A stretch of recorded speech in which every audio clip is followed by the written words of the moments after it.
Hello and welcome on 360 Sports on Trust TV. I am Adeni Ajishafe. A lot of actions in the world of volleyball in Accra, where the Nigerian Volleyball Federation Premier League is taking place. We'll be giving you more on that, and also to let you know that the Super Eagles camp is right now bubbling. All the players are in camp ahead of the friendly against Algeria and Oran there. Well, good one. I have in the studio Ayo Adams. Good to have you, Ayo. How are you, Mr. Lee? Well, let's roll through the world of sport as we start from Taraba State, from the home scene here. Court sacks Taraba FA chairman Timothy Heman. Affirms Sanusi Mohammad.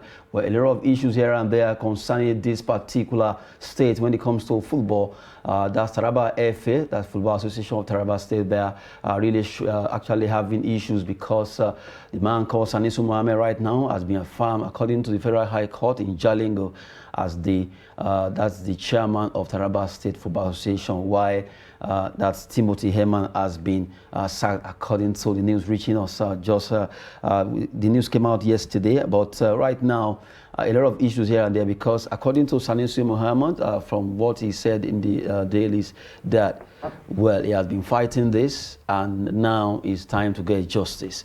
Well, he said NFM should be blamed because when the election took place, a lot of issues here and there, that when the election took place, they seem to pitch tent with Heman, that's Timothy Heman, not recognizing himself as the duly elected FA chairman of Taraba State. And now, finally, well, although maybe, let's just say for now, the Federal High Court in Jalingo has actually given him that affirmation that he is the duly elected chairman, although we are waiting for the camp of Heman to come up with their own, because right now they can still appeal and anything can still happen.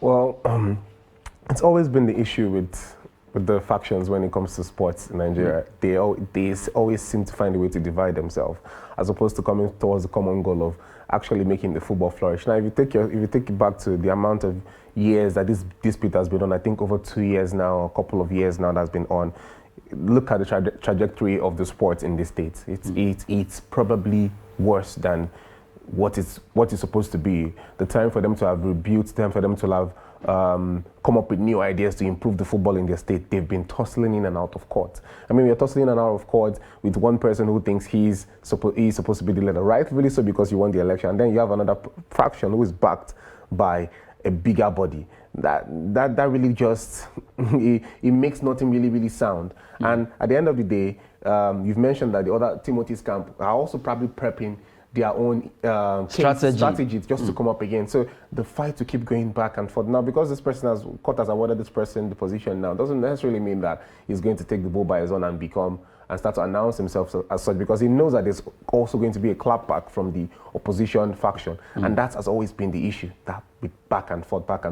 And what suffers? Sports. Who suffers from it? The athletes, the footballers across the state. They are not doing themselves any good, honestly. So they should just easily come with a resolution, or the NFF, the big dog in the race.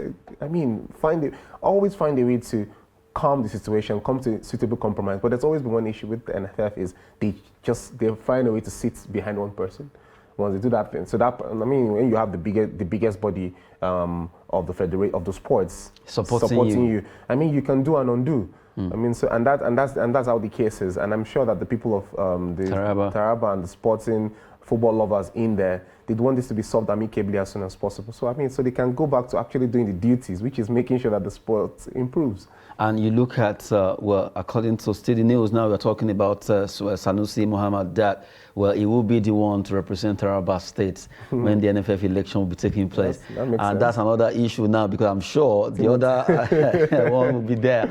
And it will be a lot of drama. People are waiting, even the election, we don't still know if you see the light of the day because of the court injunction on ground.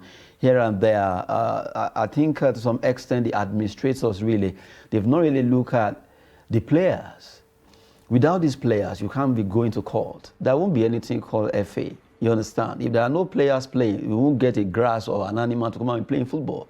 But really, we just have to always look at the players who always suffer, whatever fight, the two elephants or four elephants that are fighting. The players, they are always suffering. Now, just to assure you that Taraba State football right now is seeing another war, and it will affect football development in that place. As we talk about grassroots football development, nobody will care now because they are fighting until that issue is solved.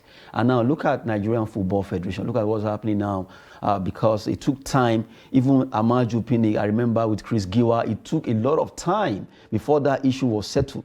And that affected Nigerian football to some extent. We have the result today. And right now, election is coming, court issues here and there. Players are not happy. Two parallel bodies, PFN, AMPN, everybody fighting here and there. Seriously, just yesterday, Iluanyosi Chikelu, that's the former PA to NFL president, or maybe I think it's still the PA right there about, is the Anambra FA, the one that has actually been adjured the FA chairman of Anambra State. Iluanyosi saying where they don't recognize PFAN, that's Players Union.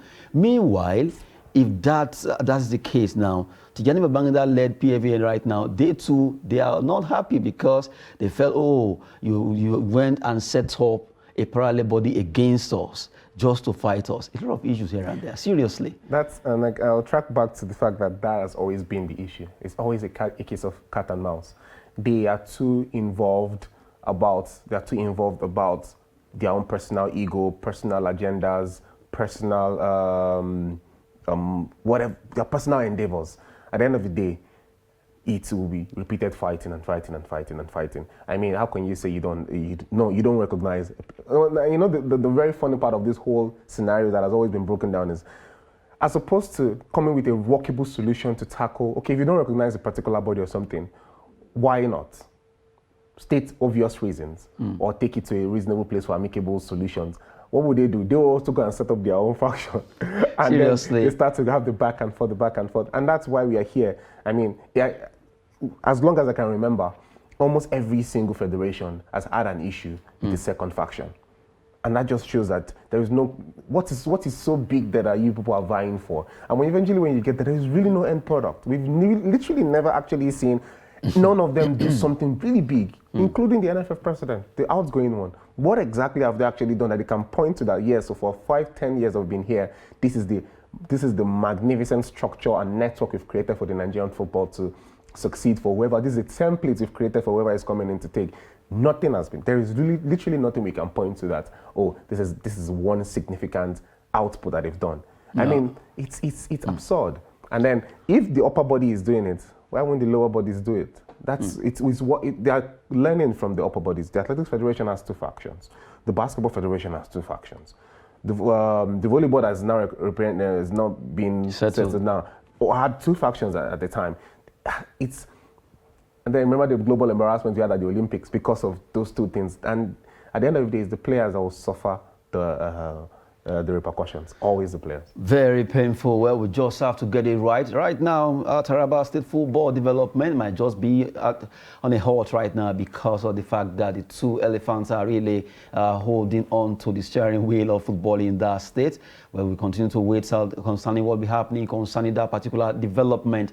Well, NFF election is really edging closer, and now the Super Eagles are ready to play a friendly. And let's look at that. The full house, the entire squad, they are in camp right now in Constantine. Full house in Super Eagles camp in Constantine, Algeria, as they at least prepare ahead of the friendly against Algeria. They will play the Algeria team B on Saturday. That will be the Fox match. And on Tuesday, they will play the main Dexat Foxes of Algeria in a friendly. That will be 2-in-1, or at least coming up in Algeria. The Chan Algerian team and also the main Algerian team. That will be on Saturday and also on Tuesday. But the good thing is that they have the full house. Ebubeduru Uzoho, they joined them yesterday and now they have full score. Let's look at the full score again. Right now, even though some were swapped because of injury, we have the 3 goalkeepers, Uzoho, Okoye, and Adile Adebayo, who came from Israel.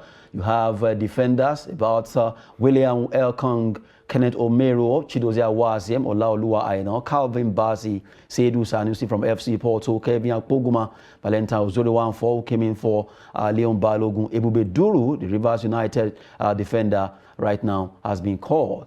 Is there also. We have Wilfred Ndidi Oyeka, Alex Iwobi, and Richard Onyedika from Belgian League. There you have forwards, Iheanacho, Simon, Godwin, Saviour, who move in from Spain to join them rather. And now you have Ademola Lookman, Taiwo Awoniyi, Chidera Ijuke, Cyril Desas, and you have Terem Murphy from Lorient, all ready to prosecute these 2 games that will be coming up in Oran, Algeria.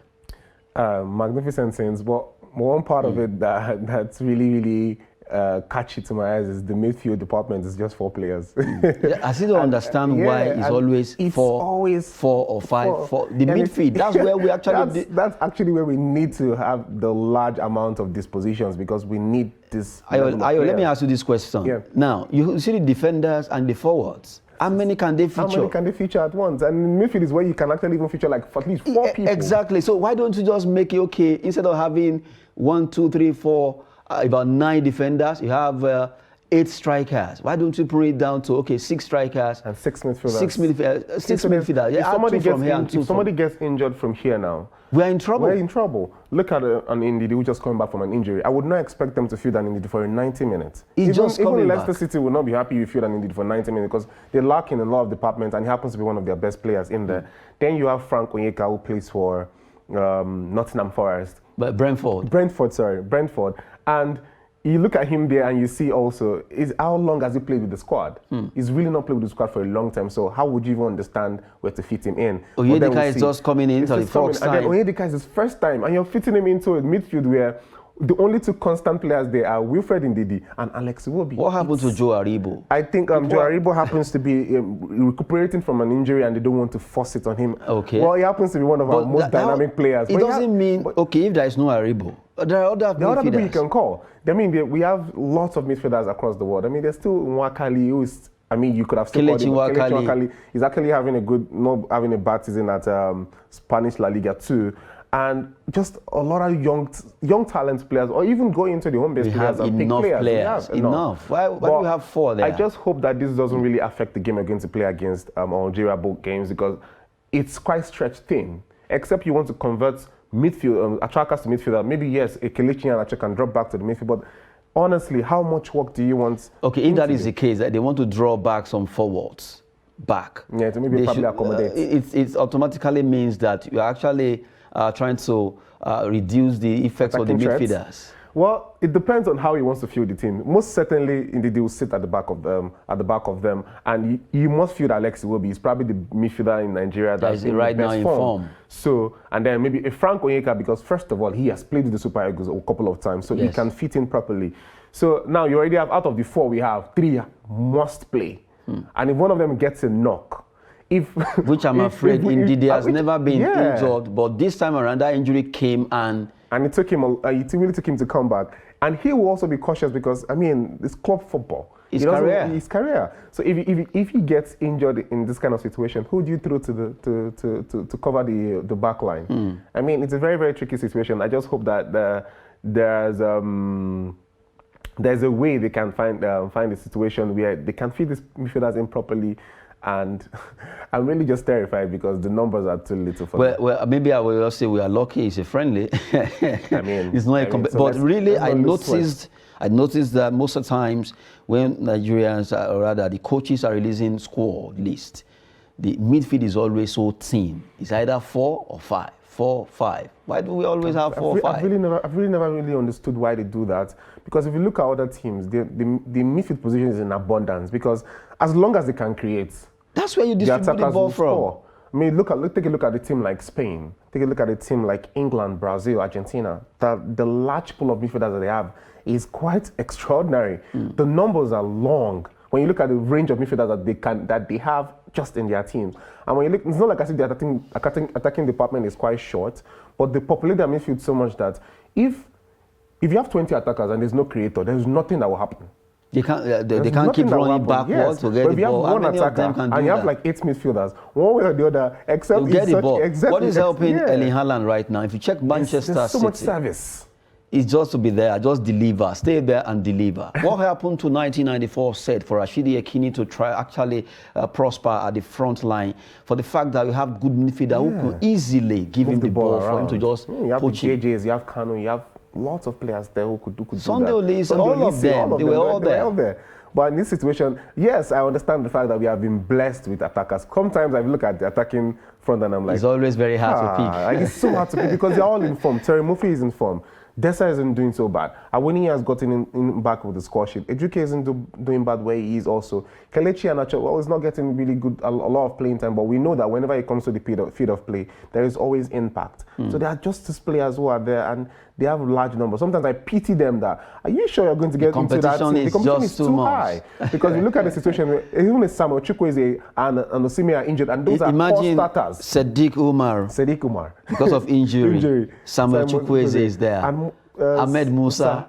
Imagine if they are all okay. If they're all okay now, this number of teams, this 7, 8, 9 attackers. Remember, another player, Etebo, we have enough players. We have a lot of players. Enough players that can actually do well. It's just that very painful that Eagles have not really actually show why they are Eagles. Yeah, and I think usually all the abilities we used to have used to come from the middle of the park. We've always been strong in that department, having this large pool of players, not just large pool of talented players in the middle of the park. I still don't know what happened, a time when we discovered, new JJ. I remember Rabiu Ibrahim. I think the problem is calling them the new JJ. They should not be calling them new JJ. They should just stop attaching monikers to them. Because just immediately they mention new JJ, it gets you see the Even JJ again. The very first time I saw Aribo play, the first thing I saw on a Twitter thread was, he plays like, I'm like, don't do that. Just let him play. So even Iwobi too, he kind of like got into his head. But now he's now free of that comparison, and he's playing really good football. We've not been able to get the real JJ back. We can't get the JJ back. We've not been, for our strikers,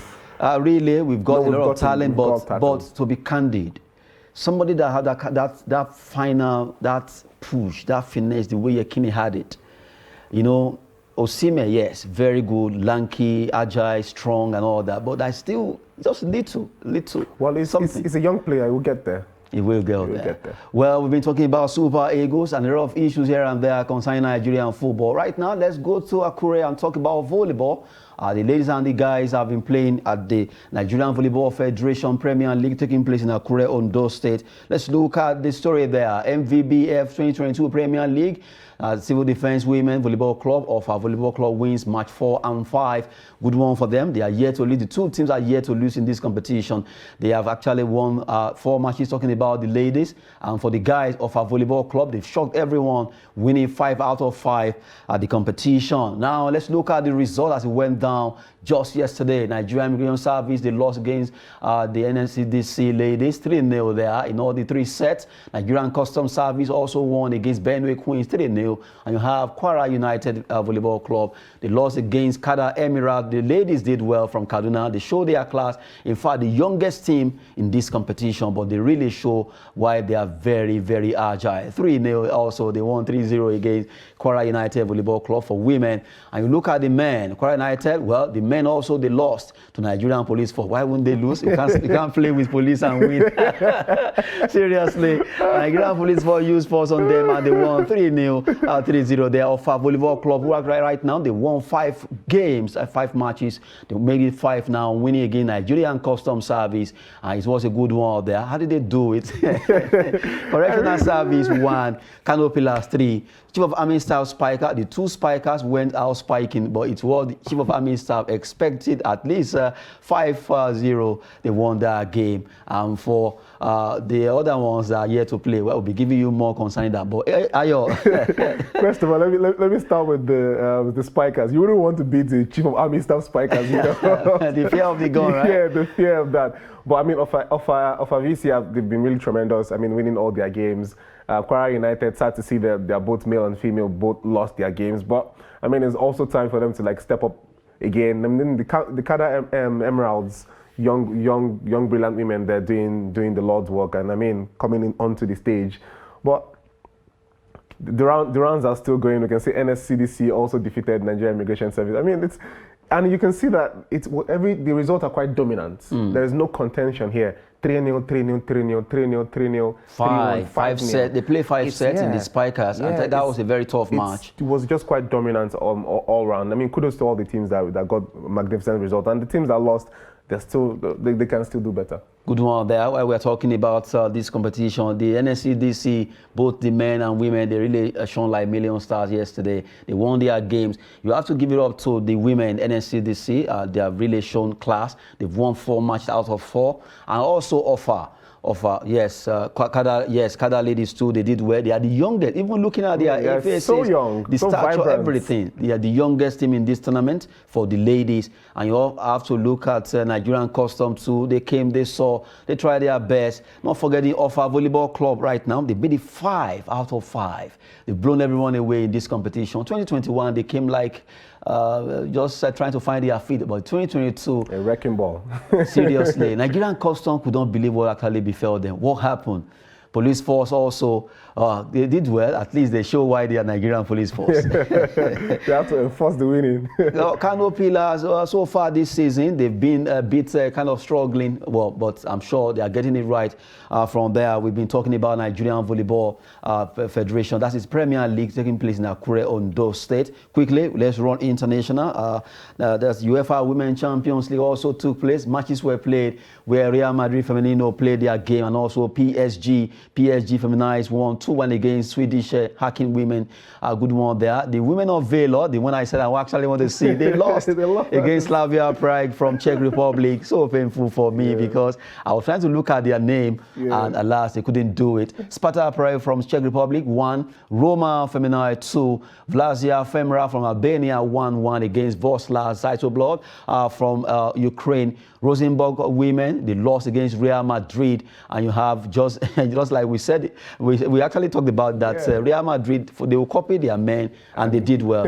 Rosengard 1, Brann 1. Cups for Finland, they lost against Austrian team, St. Paulsen women, while Zurich women show class 1-2-3-7 against SFK 2000 from Bosnia and Herzegovina women 7-0. Yeah, we said it yesterday that the Zurich women, that actually spelled the name, SFK 2000, that's 7. I mean, it's just quite tremendous, those results looking up there on the screen. Zurich women, they went all out. And I mean, the Rosengard women also, I mean, they didn't lose, but they stood their ground. The Real Madrid Femini, they will always want to emulate their men. I mean, when it's Real Madrid, it's Real Madrid. The Galacticos remain the Galacticos, whether male or female. So that one stands instead of them. And your Valor women, we'll start to see that they disappointed you, but we wait to see how they will bounce back. Bounce back. That's my team. So if you're watching, Mr. D is vouching for you guys, and then PSG Feminine. Regardless, I always knew they're going to take the 3 points. They've not been doing bad to us. I mean, it's a good run. For Roma ladies, good one. At least they deserve to have that thumbs up. At least winning their game, they are good one for Roma ladies. And for PSG also, PSG ladies came out. They were able to win. Real Madrid ladies, they were also able to win their game 3-0. Good one for all the teams that won in that particular encounter there. Talking about UEFA Champions League women, and really why we are actually going through the international break. The women have really made us to enjoy some football over there in Europe. And now let's look at this particular story that has to do with Borussia Dortmund. Borussia Dortmund set 130 million euros price tag on the young English player called Jude Bellingham. Bellingham has been fantastic for Borussia Dortmund. No, you can't just take that away. But right now, 130 million price tag has been placed on this lad. He's very young, 19 or thereabout. And you have to look at, well, really, 130? That's what football says now. The financial range of football these days, the financial impact of football these days has really gone up. The transfer window has been something that once you have a talented player, slap a price tag and watch people break the transfer. I think Barcelona, they are putting like 1 billion. Oh, they put 1 billion on Gavi, on Pedri, on Araujo, just so nobody comes in. I mean, the Neymar scenario taught them a big lesson when PSG cashed out the transfer clause. But the reason why they're slapping a big fee on these players, one was the fact that these players are actually talented players. A player like Jude Bellingham would flourish in any team you put him in Europe. He would settle in easily. He's a really good player. And then you look at the fact that he's a youngster. There's years. He's not 20 yet. But really, Borussia Dortmund, they kind of breed a lot of stars. They just made some money from Erling Haaland, and now they have Jude. That's their MO. Sancho, a lot of them. You create the talent and you sell. Good one there, coming from Borussia Dortmund, who knows how to do the business of football, having Jude Bellingham placed on 130 million euro price tag. Good one there, AY. Good one, at least you've been in the studio talking sport. Yeah, always. I am Adeni Ajishafe. Sport is always business and fitness. Thank you for watching. Well, good one.